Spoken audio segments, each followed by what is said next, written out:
안녕하세요. 2023년 9월 13일 태국 뉴스입니다. 민간인 출신으로 국방부 장관에 취임한 수틴 씨는 만약 군인이 범죄 조직과 손잡고 불법 사업을 벌이고 있는지 내무부와 함께 감사를 추진하고 있습니다. 장관은 이미 조사가 진행 중이라고 설명하며 관련자가 나온다면 해당 부대의 지휘관이 책임을 져야 한다고 강조했습니다. 태국도 저출산 국가로 분류되는데 태국 정부는 신생아에 대한 양육비 지원을 9월 18일부터 실시한다고 밝혔습니다. 신생아에게 월 600바트의 양육비를 지원하는데 224만 5천 명이 대상이며 6년간 9억 9천만 바트의 예산이 투입된다고 알리고 있습니다. 세타 총리는 9월부터 전기요금을 킬로와트 시당 4.45바트에서 4.1바트로 줄이기로 결정했다고 밝혔습니다. 또 20일부터는 경유 가격을 리터당 30바트 이하로 인하할 것이라고 설명했는데 휘발유 가격에 대해서는 별다른 논의가 없었다고 합니다. 수자원국은 폭우로 인한 돌발홍수가 발생할 수 있다며 주의를 촉구하고 있습니다.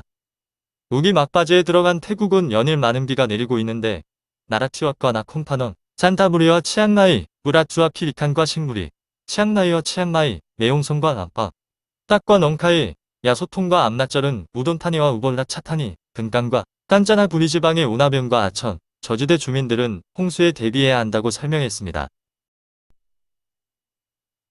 세타 총리는 태국은 외국인 근로자가 필요하다고 설명하고 외국인 근로자들의 인권과 안전, 사회적 배려가 필요하다고 강조했습니다.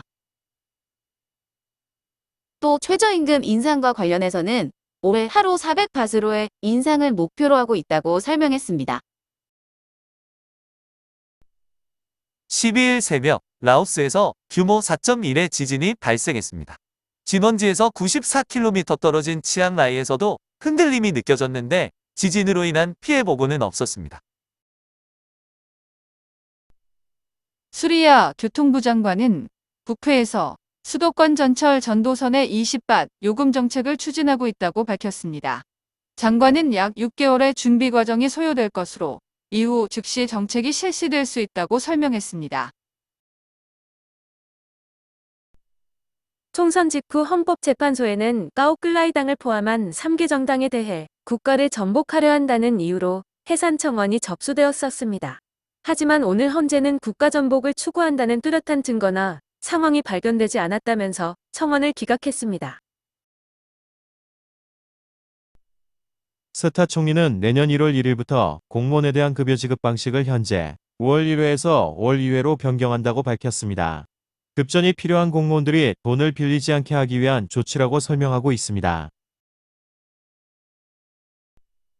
새 정부가 들어서면 부가세가 10%로 환원될 수 있다는 소문이 돌았었는데 국무회의에서 부가세 인하 정책을 내년 9월 30일까지 유지하기로 결정했습니다.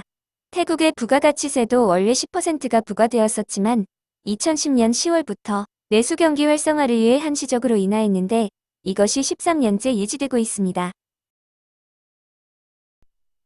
사케오 아라네프라텟에서 강도 혐의로 29세 트랜스젠더가 체포되었습니다.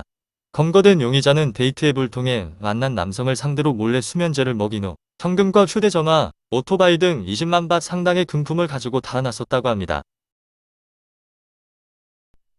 10일 방콕 통로경찰은 살인 혐의로 남성을 체포했습니다. 남성은 9일 저녁 아내가 바람을 피우고 있다고 의심해 부부싸움을 벌이다 아내를 마구 폭행했다고 합니다. 다음 날 화해를 위해 함께 쇼핑을 나갔지만 아내가 흉통을 호소해 곧바로 귀가했는데 아내는 잠든 후 깨어나지 못했다고 합니다. 10일 밤 파타야에서는 한국인 남성 2명이 태국 여성들에게 폭행을 당하는 사건이 있었습니다.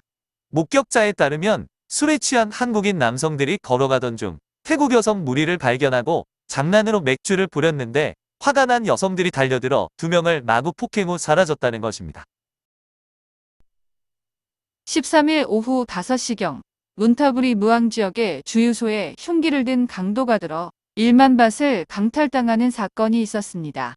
오토바이를 타고 온 30대 후반의 남성은 주유소 계산원의 배를 가위로 위협한 후 돈을 빼앗고 오토바이로 도주했다고 합니다. 올해 태국에는 댕기열이 대유행하고 있는데 올해 1월 1일부터 이달 9월 4일까지 보고된 댕기열 환자는 87,163건, 사망자는 73명이었습니다. 나콘나 차시마와 차이약품, 불이람과 수린 등 4개 지방에서는 지난 2달간 감염자 수가 1,300명 이상으로 지난해보다 5배 증가했다고 합니다. 중앙수사국은 절도 혐의로 수배된 30대 남성 2명을 파타야 지역에서 체포했습니다. 검거된 남성들은 파타야와 맙다풋을 연결하는 도로변에 가설된 전선을 끊어 고물상에 내다 팔았는데 50차례에 걸쳐 약 2만 밭을 벌었다고 진술했습니다. 태국 이민국은 외국인 거주 신고인 TM30 신고를 다원화한다고 밝혔습니다.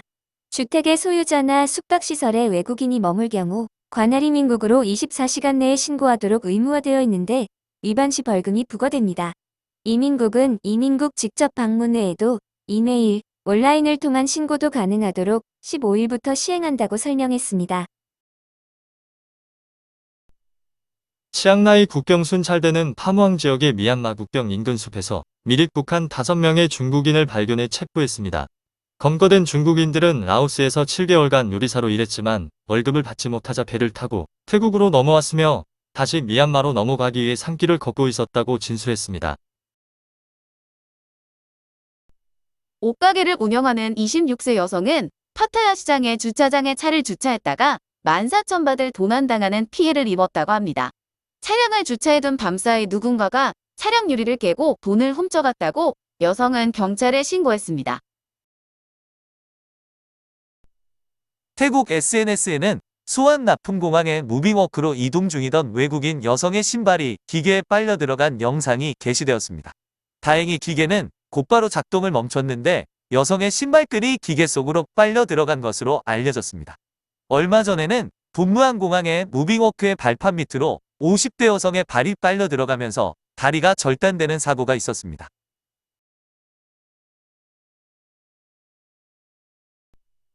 오늘도 시청해 주셔서 감사합니다.